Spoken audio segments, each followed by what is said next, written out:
Bendición, bendición. Let's do another video. Yes, I am 100% aware that there is like a light streak right here. I'm just a guy with his phone. I don't have no fancy lighting or whatever. And it's my words that are more important, not my face. You don't watch my videos to see my face, okay? So, Dr. Umar. There's a video where he speaks on why do blacks / Africans teach the secrets of Ifa to people who do not identify as black. Period. The issue with this is that it negates history, evolution of religion, and Odu. All of this was beautifully articulated by Petebi Iamile, who you can find on TikTok. She did a wonderful, beautiful video and reached out to me, as well as Baba Victor, who is also available on TikTok, and he used Odu to refute Dr. Umar's claim. So I highly suggest you check them out, give them a follow.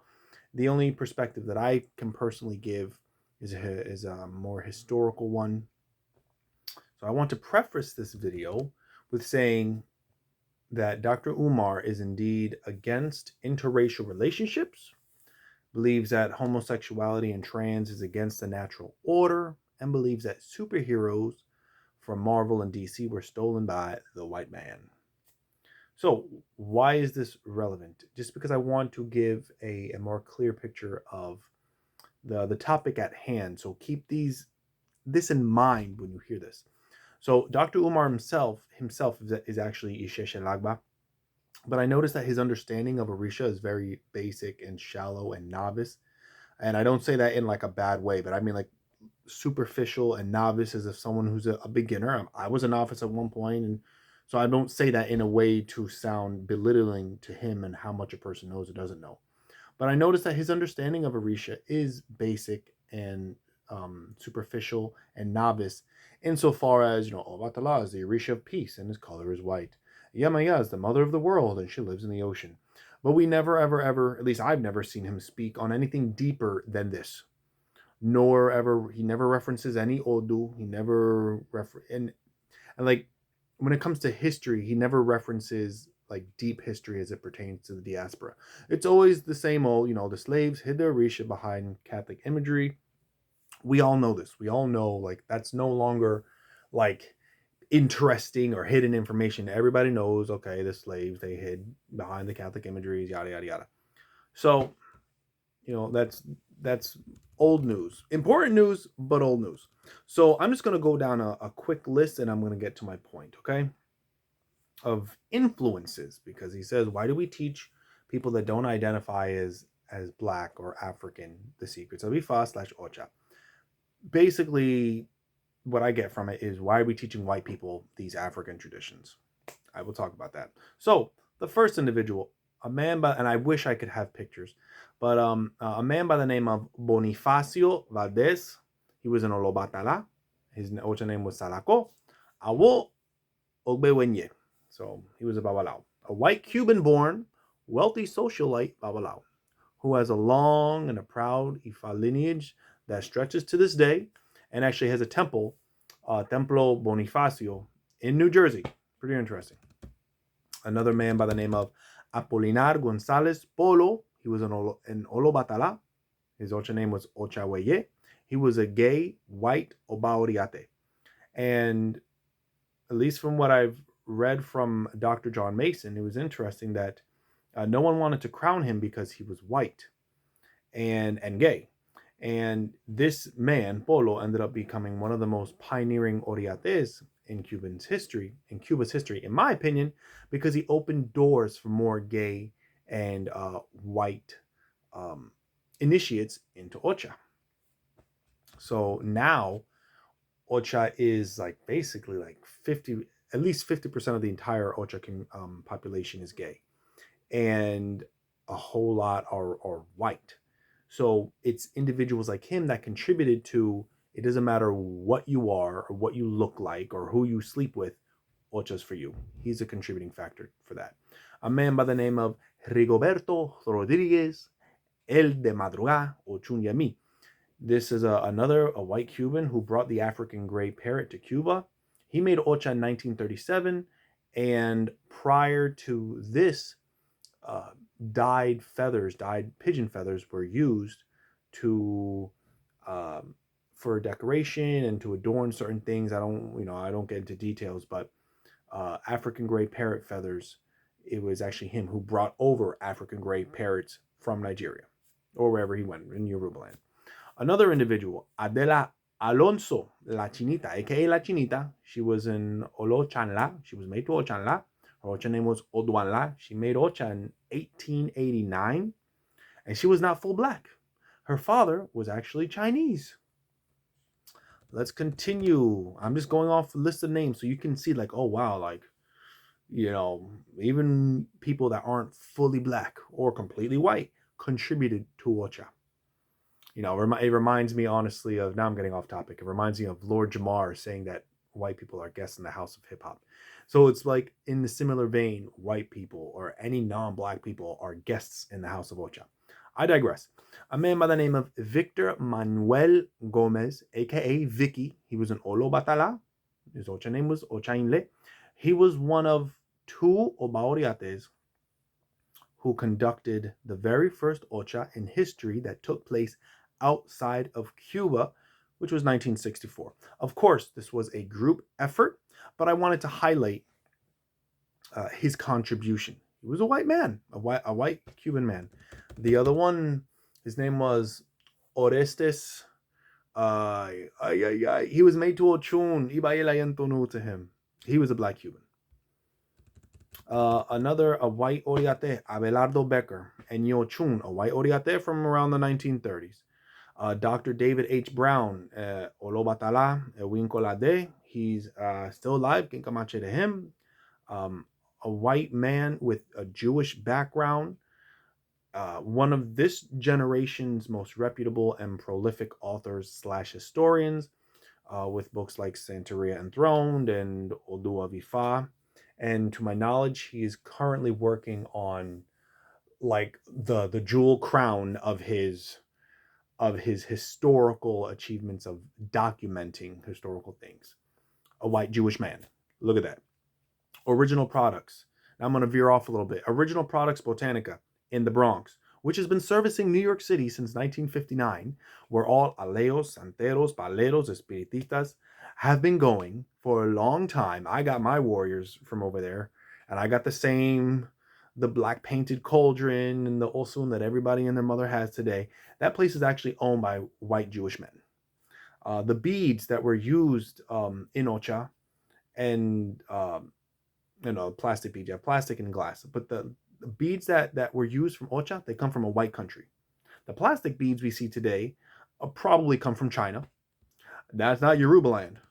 The soperas used by the founders and the pioneers between around the 1880s and 1940s were French porcelain, English porcelain, and even like Chinese bowls from the restaurants, like the Chinese bowls. That's what was used as well. Chinese. The tools and most everything nowadays we get comes from China. The sopera that everybody loves to get, they're soperas from Home Goods. White, that's a white founded and white owned company. Lydia Cabrera, Fernando Ortiz, Verger Pierre, all prolific keepers and preservers of Ocha and Ifa history, ethnographers with photos. It's because of Lydia Cabrera that we have actual audio from 1950s Cuba that has been preserved. A white woman. Some of the first santeros to initiate black Americans in the United States were people like my great grandmother of Ocha. Her name was Asuncion Serrano Obatala Osaunco. She was an Olobatala. She was a Puerto Rican woman, and an Oriate that she worked with a lot was a light-skinned Cuban. I can't tell from the picture if he was light-skinned or white, but he was light-skinned, and he actually spoke English. He was an Oriate. His name was Victor Manuel Guinart Oyadina. He actually, I believe he died in a car crash. He was a big influence in New York, but a Puerto Rican was one of the first to initiate black Americans.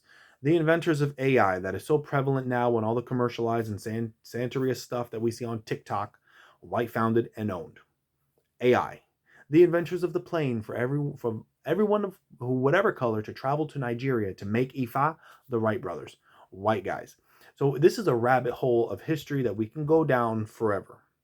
But my point is that the amount of melanin in one's skin is no more relevant than the amount of straightness or gayness in one's sexual preference, or transness in one's sexual orientation, or Latino-ness in one's racial makeup. Because if you really want to be technical, Orisha was a Yoruba exclusive religion and practice and tradition.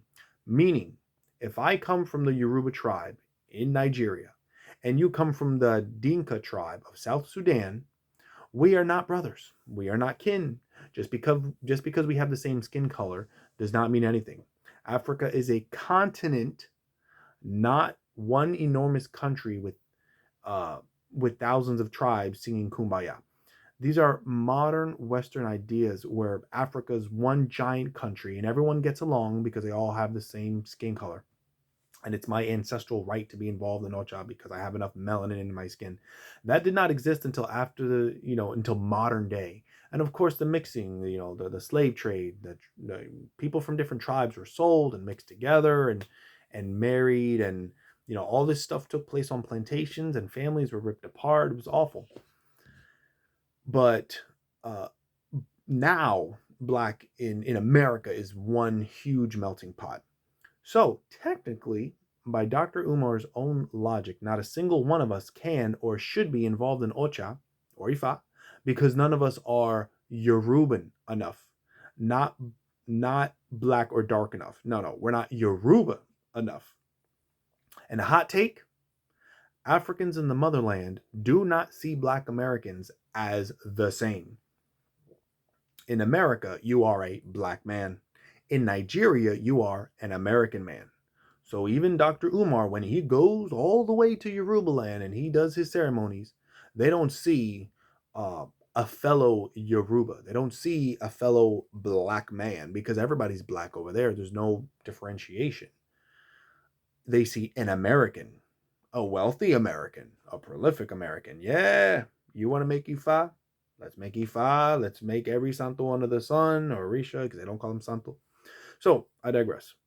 As for not teaching secrets to those who do not identify as black, if you are a white man or a Chinese man or whatever, then no, you cannot identify with being black because you are not. But there is something wrong with that. Oh no, but there is nothing wrong with that. There's nothing wrong with not being able to identify as being black enough. What's important is to acknowledge that Ocha slash Ifa, yes, has black roots. Yes, comes from the slaves that come from free men and women from Nigeria, Benin, Togo, and wherever various Yoruba influences. Because I'm not talking about the Congo, I'm not talking about other areas. But by Dr. Umar's logic, how can you tell an Irish Santero that unless he identifies as a black man, he should not be involved in Ocha Ifa? It's not about what you identify yourself as racially. It's simply acknowledging history because the only one you should be identifying as is yourself. Regardless of what skin color you are, your sexual preference, your gender identity, your political affiliations, your personal values, whatever. And I've said it once and I'll say it again. For anyone who wants to turn Ocha Ifa into a racial issue, Obatala is the owner of all heads. Yamaya is the owner of all the world. Ochun is open to all who seek her. Chango is the representation of God's justice on earth, not uh, the black man's justice on earth. Obatala is not the owner of only black or Yoruba head. Yamaya is not the mother of only black or Yoruba. And Ochun, for Ochun, love is love, regardless of your color. And let me double check, because I already started the video. I'm already 14 minutes in. I'm not stopping. And let's be honest, I'm willing to bet that Dr. Umar learned about Orisha through Santeria. Many, if not most, many, if not most Americans who are involved in Isheshe were introduced to Orisha via Santeria and later identified and later decided or desired a more Africanized experience, a more pure experience, a less tainted by Catholic influence, a less Latino experience, expression of Orisha religion. And that's perfectly fine. But as my friend would say, Steve Betancourt, don't look down at those who held the flame while you were still finding your match. Let's see. Hold on. Okay. So now I'm going to put this in Dr. Umar's court. I have to move my phone a little bit. So I'm going to move this into Dr. Umar's court. Let's say that he's giving a reading to a non-black identifying person. Number one, will he even allow that person to get a reading, or will he turn him away or her away because of the color of their skin? And the guidance of Ifa is only for those who are melanated enough. Number two, if he does allow for a reading, and Ifa says that this person's salvation and their destiny lies in seating Orisha to the head or making Ifa, will he omit that information and not utter what Ifa is saying due to the person not meeting his personal biases of prerequisites to be involved within Ocha Ifa? I don't know. I can't answer that. But that's my question to him. That's all I got to say about this.